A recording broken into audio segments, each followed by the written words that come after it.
This is CBC Vancouver News.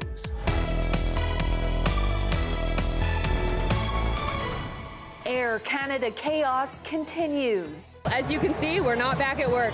Striking flight attendants refuse to go back to work, adding to days of travel anxiety for passengers. Trying to get back home to Ottawa. We were supposed to leave at 1 this afternoon, and now we don't know when we're leaving. They will not give us any alternate. I feel like cry. It's sad. Also, a new wildfire that sparked near Vernon prompted a brief evacuation of homes nearby and the closure of a major highway. And it's devastating for them to get the news this way, lose their jobs, lose their livelihoods. After nearly 50 years, horse racing at Fraser Downs has come to an end. Why some say it's a blow to the industry in BC. Hello, thanks for joining us. I'm Janella Hamilton. Air Canada flight attendants across the country are defying a back-to-work order. They say they'll challenge it in court and that the strike will continue. Philip Lee Shannock has our top story. At Toronto's Pearson Airport, these jets are not going anywhere, and neither are these passengers. This family thought they'd be headed back home to Newfoundland. We're in limbo. We checked in this morning, booked in, everything was fine. So until now, we found out it's cancelled. So, where we're going, what we're going to do, have no idea yet. I'm quite frustrated. I understand all the stuff that's going on, and I support it. But it's frustrating that we don't feel quite supported with Air Canada. Rallying outside airports across the country, striking flight attendants, making their case loudly. They were ordered back to work by the federal government, but they are defying that order, calling it unconstitutional. The union's national president making his position on the federal order clear. To legislate us back to work 12 hours after we started, I'm sorry, snowstorms have shut down Air Canada for longer than we were allowed to strike. Air Canada had planned to resume operations Sunday. Those plans are now on hold until Monday evening at the earliest. This union representative says they'd rather be flying. I love my job. I love my passengers. I think my passengers know when I get on board. That's where I'm meant to be, and that's where all my flight attendants want to be today. Hell no, we won't go! The union says pay is the big issue, both wage improvements and the unpaid work they perform before and after the planes are in the air. The airline says its latest offer would have made its flight attendants the best compensated in Canada. Some say employers like Air Canada have become too reliant on the federal government to settle contract disputes. Well, I think this is the chickens coming home to roost. Air Canada has taken, and other employers, federally regulated as well, have really taken advantage of trying to pressure governments and governments conceding to their demand to order people back to work. In a statement to CBC News, Patty Haidu's office told us that, like many Canadians, the minister is monitoring the situation closely and referred us to the Canada Industrial Relations Board, which did not provide us with a comment. Philip Lee Shannock, CBC News, Mississauga, Ontario. In Vancouver, several local unions and advocacy groups joined hundreds of Air Canada flight attendants on the picket line in a show of solidarity. Edziu Lovren reports. I don't know what they were expecting, but it certainly wasn't this. Chants of resistance filled the air outside of YVR as hundreds of Air Canada flight attendants and their supporters decried a back-to-work order issued by the federal government the day before. As you can see, we're not back at work. We're going to stand for what's right, and what's right is no longer allowing unpaid work to fly. We understand your pain, your frustration. On Sunday, a show of solidarity as several other groups joined the picket line in support of workers' right to strike. Nobody asked us to answer the call. As soon as they went out on strike, we knew we had to be there. We're workers in this country, and workers in the country have to stand up for each other because nobody else will. A Filipino youth organization, Anak Bayan BC, among the crowd. As like a working class youth organization, we stand in solidarity with folks' right to strike. Air Canada cancelling nearly 1,000 flights this weekend as flight attendants refuse to go back to work. For these YVR passengers, it's been days of travel anxiety and hours spent on the phone trying to get a flight. Trying to get back home to Ottawa. We were supposed to leave at 1 this afternoon, and now we don't know when we're leaving. What's the cost of the new ticket?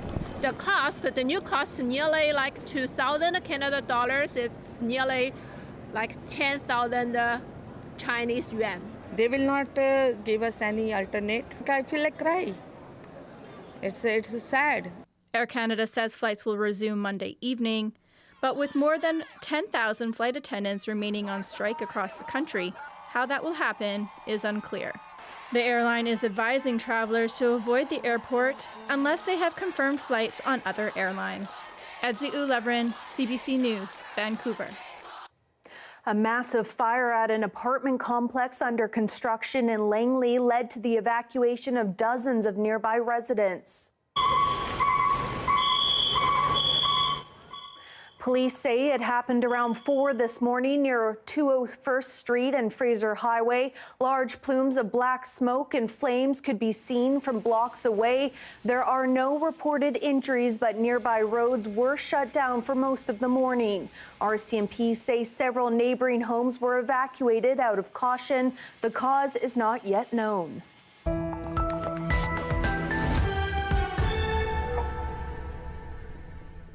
Recent rain is helping in the fight against the explosive Mount Underwood wildfire just outside Port Alberni.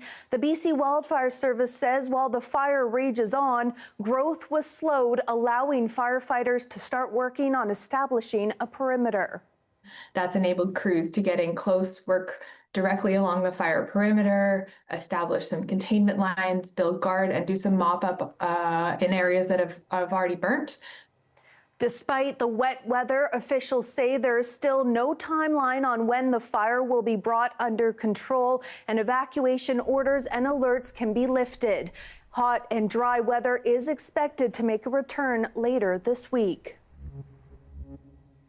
Meanwhile, hundreds of residents impacted by the Wesley Ridge wildfire were allowed to return home yesterday, with the fire now under control.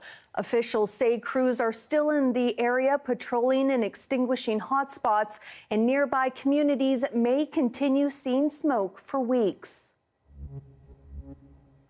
And earlier today, a wildfire that sparked near Vernon prompted a brief evacuation of about 20 properties. The fire grew quickly, leading to the temporary closure of Highway 97.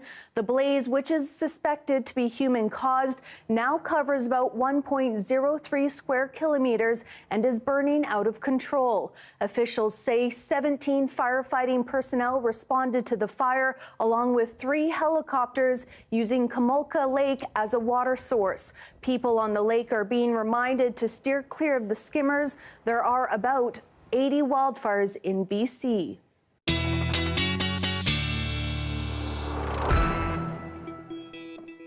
A tornado warning was briefly issued for the Stewart-Nechako region in north-central BC earlier today. The warning says forecasters were tracking a severe thunderstorm that could possibly produce a tornado. It was later replaced by a severe thunderstorm warning for the Stewart-Nechako and Lake District areas. It warned of thunderstorms that could produce damaging hail, wind, or rain. People in the Vanderhoof area reported hailstones amid the thunderstorm warning. Latest information on the warnings is available on the Environment and Climate Change Canada website. All right, let's take a look now at our forecast for the week ahead. Let's begin with a quick peek at the current fire danger map. Lots of blue and green signifying low and very low fire danger across the province due to that recent rain. We will see a little bit more rain overnight in places like Prince George, of course, a thunderstorm warning for that area. Bella Coola, a low of 12 overnight in rain, and on the island, Tofino and Victoria, both with a lot of precipitation and about a 14 overnight. For tomorrow, Fort St. John and Prince George may see some thunderstorms with a high of 19 in Prince George. Kamloops much drier with a mix of sun and clouds and a high of 28. On the island, Victoria, you're expecting expected high for tomorrow is about 20 degrees with a mix of sun and clouds. A little bit wetter in Tofino with a high of 15. In Metro Vancouver, 22 is our high for Monday with some scattered showers. It's going to turn to more overcast skies for Tuesday before the sun really comes out on Wednesday.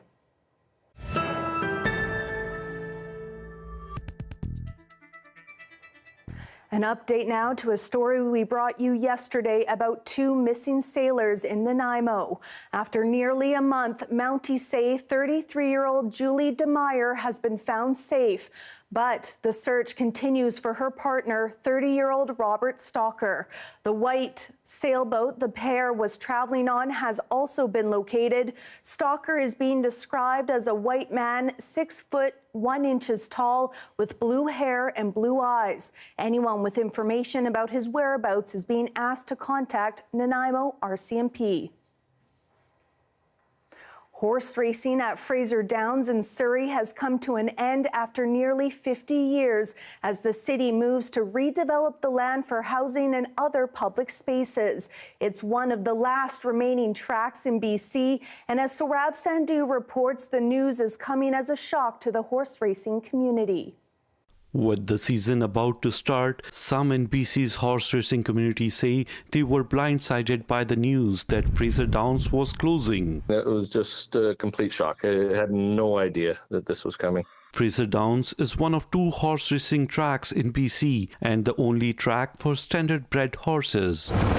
The city of Surrey says it's terminating its lease with Great Canadian Entertainment to begin plans for the redevelopment of the Cloverdale Fairgrounds, where the racetrack is located. Surrey Councillor Linda Ennis says housing is desperately needed for the city's rapidly growing population. The city needs to look at, in my opinion, what we can do with the lands that would be most best for the residents of Surrey. What can we do to better utilize the lands there in terms of housing, improving public spaces?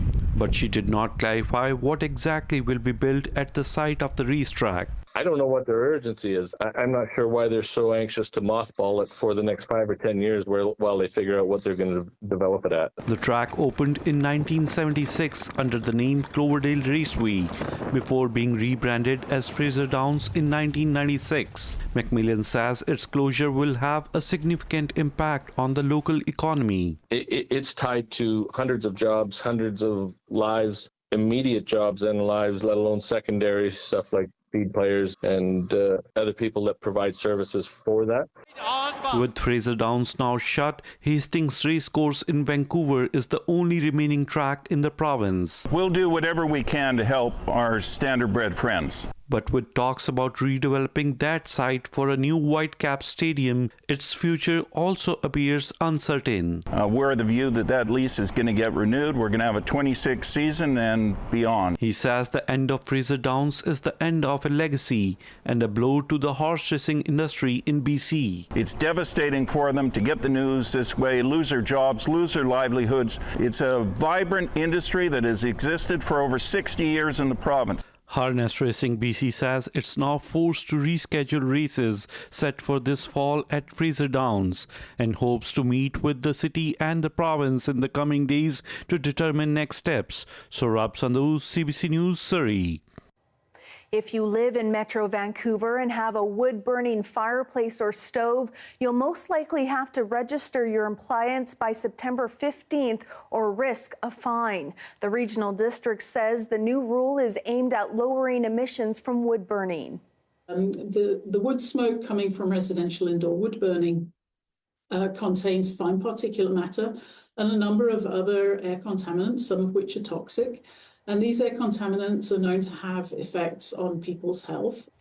She says more than a quarter of the emissions of fine particulate matter in the Metro Vancouver region come from residential indoor wood burning. Rural residents and some low-income households may be exempt from registering. Metro Vancouver says there are up to 100,000 wood-burning devices in the region. Still ahead, we are hours away from a by-election in Alberta that could see Conservative leader Pierre Poilievre return to the House of Commons after losing his Ontario seat in the April election. That story is next. Stay with us.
A rural by-election rarely garners national attention, but tomorrow's vote in Alberta's Battle River Crowfoot riding is Conservative leader Pierre Poilievre's bid to return to the House of Commons. Emily Fitzpatrick has more. As he campaigned in this rural Alberta riding, Conservative Party leader Pierre Poilievre told voters he'd be an effective MP because of his high profile. That leader can bring a very powerful megaphone to the local issues of the community.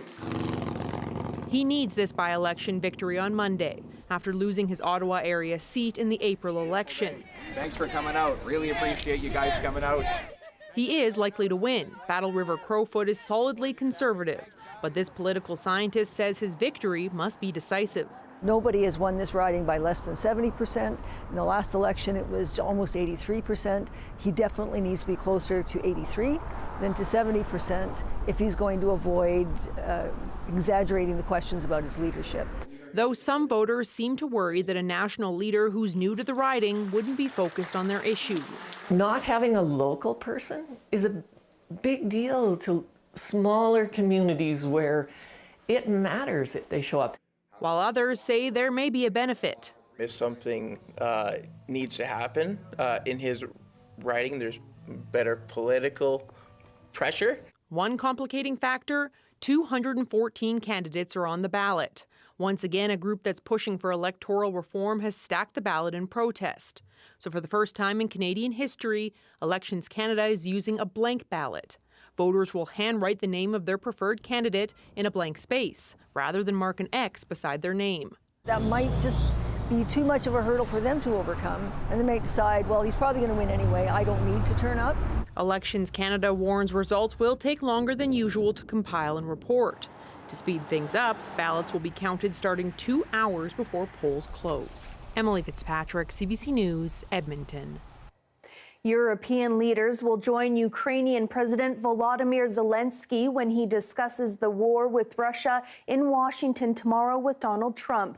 The show of unity follows Friday's Alaska summit, a meeting that rekindled concerns Trump could pressure Ukraine to make large concessions. Cameron McIntosh reports. If peace is indeed near, these Ukrainian army recruits aren't feeling it. With little faith in diplomacy and little appetite to cede any territory to Russia. We have our land, our cities, says this soldier going by call sign Boomer. They should remain ours. We have to stop the killings. That is the stark choice facing Ukrainian President Volodymyr Zelensky when he meets U.S. President Donald Trump in Washington on Monday. You don't have the cards. Famously berated on his last trip, this time he's not going alone. The leaders of the UK, Germany, Italy, France, Finland, the European Commission, and NATO will be with him, all meeting virtually today, preparing to present a unified front. We had an extremely productive meeting. Trump, after his summit with Russian President Vladimir Putin Friday, told them Putin wants Ukraine's occupied Donbas region. Zelensky insists Ukraine won't give it up and wants Trump to guarantee Ukraine's security and independence. This is our main task. We need security to work in practice, like Article 5 of NATO. Our position is clear. International borders cannot be changed by force. There's no deal until there's a deal. Trump offered no details Friday, but now the White House says Russia is agreeing to some NATO-like security guarantees. It will be up to Ukraine and Russia to make a deal. The one thing that the president cannot agree to on behalf of the Ukrainians is any sort of land swap. That is for the Ukrainians. I'm not saying we're on the verge of a peace deal, but I am saying that we saw movement. All as the fighting continues. Trump wanted a ceasefire, but left Friday's meeting agreeing with Putin's insistence there must be a full deal. Zelensky is wary of being pushed into a bad deal. It's impossible to do this under the pressure of weapons. So it's necessary to cease fire. Trump, meanwhile, posted to social media, "Big progress on Russia, stay tuned." Zelensky, meanwhile, should get a better reception here this time. Trump has repeatedly said he wants the war to end and that he'd like to take credit for it. Cameron McIntosh, CBC News, Washington. Thousands of Israelis joined a general strike today demanding the government negotiate an agreement with Hamas to free the Gaza hostages. Some carried hostage photos, others blocked roads. Some businesses had allowed workers to take the day off. The protest ended with a large rally in Tel Aviv. Prime Minister Benjamin Netanyahu said the protest would simply harden Hamas's position, delay the hostages' release, and ensure the October 7th attacks 2 years ago would be repeated. Here we have a live shot of Nanaimo Harbor. When we return, German soccer star Thomas Muller made his MLS debut at BC Place tonight as the Whitecaps took on the Houston Dynamo. More on the outcome of the game next.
Thomas Muller made his Major League Soccer debut as the Vancouver Whitecaps battled the Houston Dynamo to a 1-1 draw. The German soccer icon was brought in at the 61st minute to boisterous cheers from the sold-out crowd at BC Place. Footballing superstar Thomas Muller is on for his Vancouver Whitecaps debut. 3 minutes later, the German soccer legend blasted a shot into the back of the Houston net from the top of the penalty area, but the play was quickly whistled down for being offside. The 35-year-old attacking midfielder signed with Vancouver earlier this month following 17 seasons at the Bayern Munich, where he scored 250 goals across all competitions. He also helped the club win 33 titles, including 13 league championships. The draw left Vancouver sitting third in the Western Conference behind first place San Diego FC and Minnesota United with 8 games to go in their regular season schedule. If your parents ever warned you not to go too fast mowing the grass, you should have shown them this. Yes, those are lawnmowers, but as you can see, likely they're not actually mowing lawn. It's the annual lawn mower race in Five Oaks, England, at a 12-hour endurance event. 40 teams participated this year with upgraded machines that can reach 80 kilometers an hour. You won't try that at home, obviously, but it could be a fun way to pass the summer by. That is your late news for this Sunday. Thanks so much for watching. For news at any hour, you can always head to our website at cbc.ca/BC. Have a great night.